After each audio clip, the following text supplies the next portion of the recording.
Hey everyone, welcome back. You ready to dive deep into something really cool? I am, absolutely. Awesome. So today we're looking at how we can use astrology to help us make decisions and stuff. Right. But not just basic horoscope stuff. We're going way deeper than that. Definitely deeper. We're talking about using your whole birth chart to learn about yourself. Right. And we're going to cover everything from, your sun and moon signs, Absolutely. rising signs, Yeah. planetary transits, the moon phases, and even how all this stuff connects with the four elements. Right. Oh, and I almost forgot. We'll also explore how to use astrology to make decisions in specific areas like career and relationships. For sure. That's a big part of it. I'm so excited. I'm already learning so much, and we haven't even started yet. Well, let's jump right in. People often think astrology is just about predicting the future, but it's so much more than that. Yeah, totally. It's really about understanding yourself better. Exactly. It's like having this cosmic blueprint, your birth chart, that reveals so much about your personality, strengths, weaknesses, those kinds of things. It's a snapshot of the sky at the exact moment you were born. Right. And by looking at the positions of the planets and the signs they were in at that moment, we can learn a lot about you. It's amazing. Okay, so I know we have a lot to cover, but let's break it down a little. First up, let's talk about the big three. Sun, moon, and rising signs. Let's start with the sun sign. This is the most well-known, right? Right. Sun signs are usually what people refer to when they talk about their zodiac sign. It represents your core identity, your ego, your basic personality traits. So, is it true that someone with an Aries sun sign might be more impulsive than, say, a Taurus sun sign? Yeah, that's a great example. An Aries sun is often very energetic, passionate, and driven to be first. They make decisions quickly, sometimes without thinking too much about the consequences. So leaping before they look. Yeah, kind of like that. They love to take risks and try new things. Now, a Taurus sun sign, on the other hand, is much more grounded and deliberate. They're cautious and prefer to think things through carefully before making a decision. So it's all about taking their time and weighing the pros and cons. Exactly. It's about stability and security for a Taurus sun. They want to make sure they're making the best possible choice. Okay, so we have the sun sign, which is kind of like the what of our personality. But what about the moon sign? That's more about the why, right? You got it. The moon sign is all about our inner world, our emotions, and how we react to things instinctively. So it's less about how we present ourselves to the world and more about how we feel things on the inside. Exactly. It's our emotional compass, and it influences how we process our feelings and what makes us feel safe and secure. That makes a lot of sense. So if someone has a Cancer moon sign, they might be more sensitive and nurturing, while someone with a Sagittarius moon sign might be more adventurous and free-spirited. Exactly. A Cancer moon tends to be very in tune with their feelings and the feelings of those around them. They're nurturing, caring, and often seek emotional connection. A Sagittarius moon, on the other hand, is more independent and needs space to explore and learn. They're optimistic and crave new experiences. Wow. So even with the same sun sign, people can be so different based on their moon sign. Exactly. And that's why it's so important to look at the whole birth chart to really understand someone. That's fascinating. Okay, now let's talk about the rising sign or ascendant. This is how we come across to others, right? Exactly. It's the first impression we make, our outward style, and how we approach the world. So it's kind of like our social mask or how we present ourselves to the world. You could say that. It's the energy we project even before we say a word. Okay, so can you give us an example of how a rising sign might manifest in someone's personality? Sure. Let's say someone has a Leo rising sign. They might have a very confident and charismatic presence, naturally drawing attention to themselves. They might enjoy being the center of attention and express themselves in a bold and dramatic way. So they might dress flamboyantly, tell great stories, and light up a room when they walk in. Exactly. Now, someone with a Virgo rising might be more reserved and analytical. They might come across as detail-oriented, practical, perhaps a bit shy at first. So they're probably more comfortable observing a situation before jumping in and might express themselves in a more understated way. Precisely. They're the ones who notice the little things and often have a very organized and efficient approach to life. Wow, this is so cool. I'm starting to see how all these different pieces of the birth chart fit together. It's like a puzzle, and each piece contributes to the overall picture of who we are. Okay, I'm ready to dive into another layer of this astrological onion. What about those planetary transits we hear so much about? Are they really a thing? Oh, they're definitely a thing. Think of it like this. The planets are constantly moving through the zodiac, and those movements can actually affect our energy and influence different areas of our lives. So it's like the planets are these cosmic actors, and their movements create different scenes in our lives. That's a great way to put it. For example, Jupiter is often associated with expansion, luck, and opportunity. So let's say Jupiter is transiting through the part of your chart that rules your career. That could be a time when you see new opportunities for growth, promotion, or even a career change. So Jupiter is like our cosmic cheerleader, pushing us to step outside our comfort zone and go for our dreams. Exactly. It's a time to be optimistic, take risks, and expand our horizons. I like the sound of that. But what about Saturn? I've heard it has a bit of a reputation for being a tough teacher. Yeah, Saturn definitely gets a bad rap sometimes. But it's not about being mean or punishing.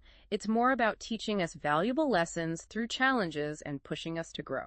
So it's like Saturn's the cosmic coach who puts us through rigorous training so we can become stronger and more resilient. Exactly. Saturn is about discipline, responsibility, and building solid foundations.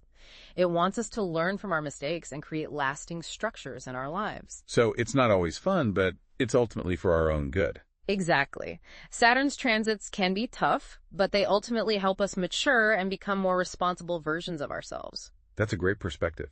So how do these planetary transits work with the different zodiac signs? Like, how does a fire sign approach personal growth compared to, say, an earth sign? That's where the elements come in. It's like they add another layer of personality to how we approach things. Okay, I'm intrigued.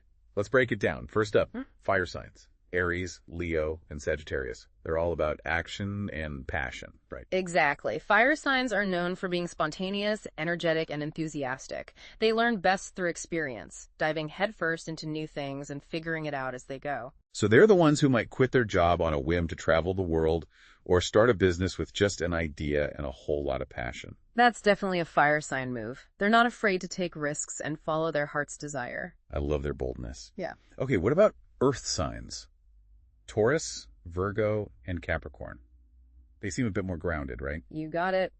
Earth signs are all about practicality, stability, and building tangible results.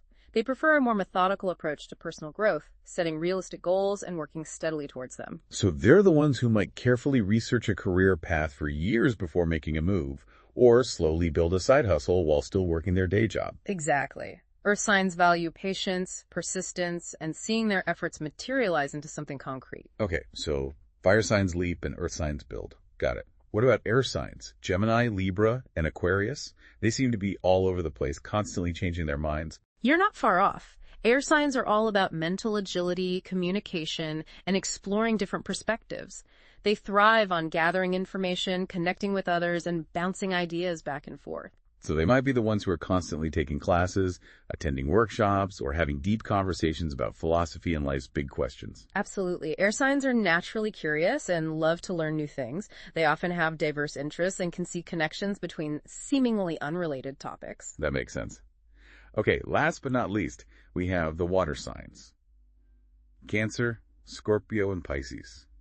This is where things get deep, literally. Water signs are all about emotions, intuition, and connecting with their inner world.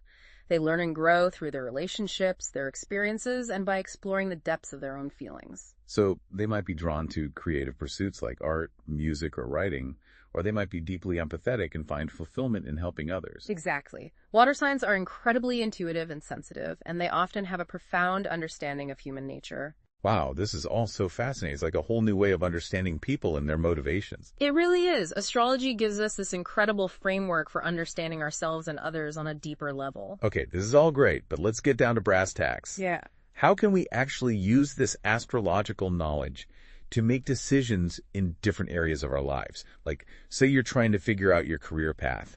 What can astrology tell you? It can offer some really helpful insights. One of the key places to look in your birth chart is your midheaven sign, also known as the medium coe or MC. Midheaven, what's that? It's the point in your birth chart that represents your career, your public image, and your aspirations. Imagine your birth chart as a circle divided into 12 sections, or houses. The midheaven is the cusp, or the beginning, of the 10th house, which sits right at the top of the chart. So it's like the highest point in your chart representing your ambitions and where you want to make your mark on the world. Exactly. So if you have a Capricorn midheaven, you might be drawn to careers that involve leadership, structure, and achieving long-term goals. You might thrive in roles where you can take charge, build something lasting, and climb the ladder of success. Okay, that makes sense.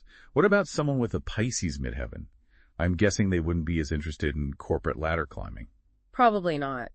Pisces is all about creativity, compassion, and connecting with something larger than themselves. So someone with a Pisces midheaven might be drawn to artistic fields, healing professions, or any career where they can express their empathy and make a positive impact on the world. So their ideal job might be something like a musician, a therapist, or a social worker. Exactly. And don't forget about Mercury, the planet of communication. Its placement in your birth chart can also give clues about your career path. For example, someone with Mercury in Gemini, the sign of communication, might be drawn to careers involving writing, teaching, or public speaking. It's amazing how all these pieces of the puzzle fit together. Okay, let's move on to love. How can astrology help us understand our relationships? Astrology can reveal a lot about what we need and value in a partner, as well as how we express affection and navigate intimacy. So it can help us figure out why we keep falling for the same type of person or why we clash with certain personalities. Exactly. One of the key planets to look at is Venus, the planet of love and duty.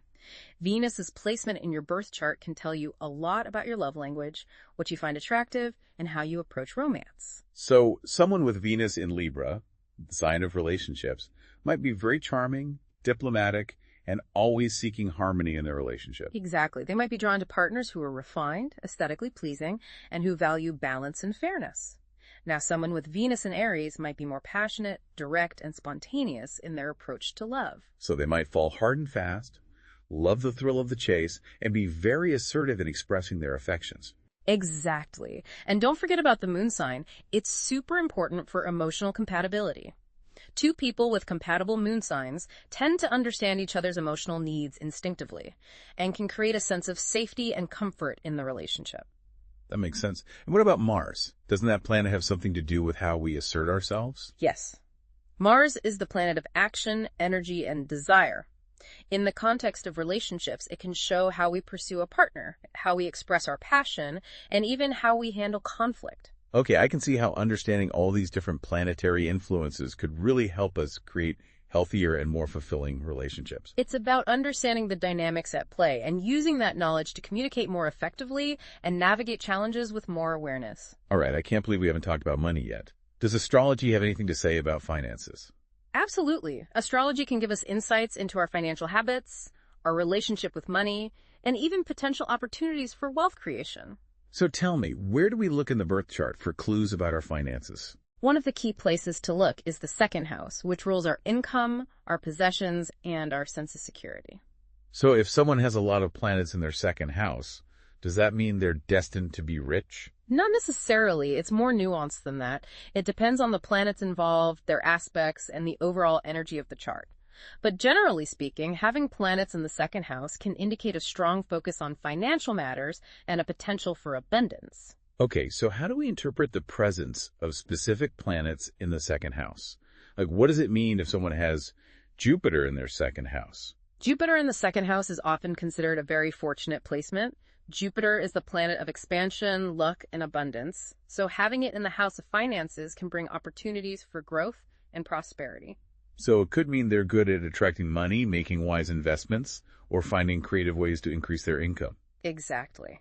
They might have a natural knack for managing their finances and often seem to attract lucky breaks when it comes to money. Wow, I wish I had Jupiter in my second house. But what about Saturn? That planet doesn't exactly scream financial abundance. Saturn in the second house can be a bit more challenging, but it's not necessarily a bad thing. Saturn is all about discipline, responsibility, and hard work. So having it in the second house can mean that financial stability comes through careful planning, budgeting, and delaying gratification. So they might have to work harder for their money, but they'll also be more responsible and less likely to make impulsive spending decisions. Exactly. Saturn in the second house teaches valuable lessons about financial discipline and the importance of building a secure foundation. This is so cool. I'm learning so much. Okay. One last question before we wrap things up. We've covered so much ground, but we can't forget about the moon phases. You mentioned that they can influence our decision-making. Absolutely. The moon goes through a cycle of phases roughly every 29.5 days. and each phase has its own unique energy that can affect our mood, our energy levels, and even our decision-making abilities. Okay, so how does this work in practical terms? Like, if I'm trying to make a big decision, should I be consulting the moon calendar? It can definitely be helpful. For example, the new moon is a time of new beginnings, fresh starts, and setting intentions.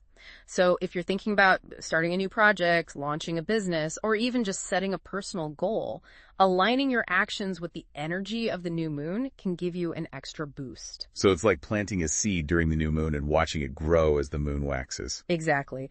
The waxing moon, the period between the new moon and the full moon, is a time of growth, expansion, and taking action. That makes sense. What about the full moon? I always feel like things get a little crazy during a full moon. The full moon is a time of culmination, release, and heightened emotions. It's a time when things come to a head and we might feel more sensitive or emotionally charged.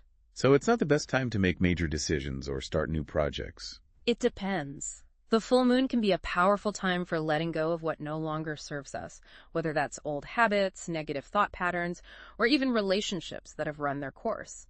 It's a time for releasing and making space for new things to enter our life. So this is like a cosmic cleanse. Exactly. And then we have the waning moon, the period between the full moon and the new moon. This is a time for introspection, reflection, and tying up loose ends. So it's a good time to finish projects, review our progress, and prepare for the next cycle of growth. Exactly. By understanding the different phases of the moon and aligning our actions with their energies, we can work with the natural rhythms of the universe and make decisions that are more in alignment with our goals and intentions. This has been an amazing deep dive. I feel like I've learned so much about how astrology can be a practical tool for self-discovery, decision-making, and personal growth. Me too. It's been fun exploring all these different facets of astrology with you. I'm so glad. Now that you've had this sneak peek into the power of astrology, I want you to think about it. What area of your life are you most curious to explore through this lens? Is it your career, your relationships, your finances, your health? Whatever it is, I encourage you to dive in and see what insights you discover. Astrology can be such an empowering tool, and I'm excited for you to see how it can enrich your life. Me too. Thanks for listening, everyone, and we'll see you next time for another deep dive. Bye, everyone.